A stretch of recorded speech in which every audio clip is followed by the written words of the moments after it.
faire pour notre patrie?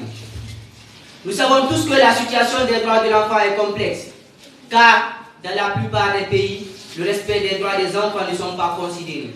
Pourtant, en novembre 1989, l'Assemblée générale des Nations Unies a adopté la Convention internationale des droits de l'enfant, qui, dans son article 12, reconnaît le droit des enfants à s'exprimer librement sur tous les sujets les affectant et avoir ses opinions prises en considération. Comment un enfant peut-il s'exprimer librement sur les sujets qui les affectent sans participer? Alors, pour s'exprimer sur les sujets qui te concernent, tu dois participer. Et on peut participer de diverses manières. Nous pouvons participer à la maison, à l'école et dans notre communauté. Par exemple, comment participer à la maison? Tu as ton BEPC. On te demande quelle option choisir. Tu dis, maman, moi je veux être docteur. Je veux faire les sciences expérimentales. On te laisse le choix de choisir ton option. Mais tu as participé, mais de ta manière. Tu peux encore participer à l'école. Comment participer à l'école?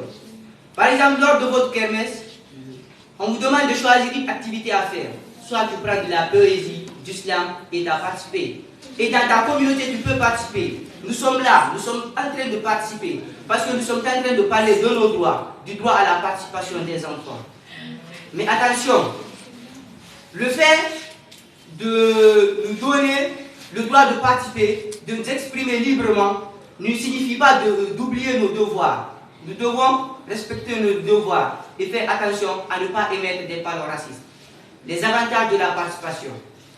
En participant, tu prends confiance, tu acquiers des compétences, tu apprends à défendre tes droits, tu améliores tes capacités de leadership. Par exemple, moi,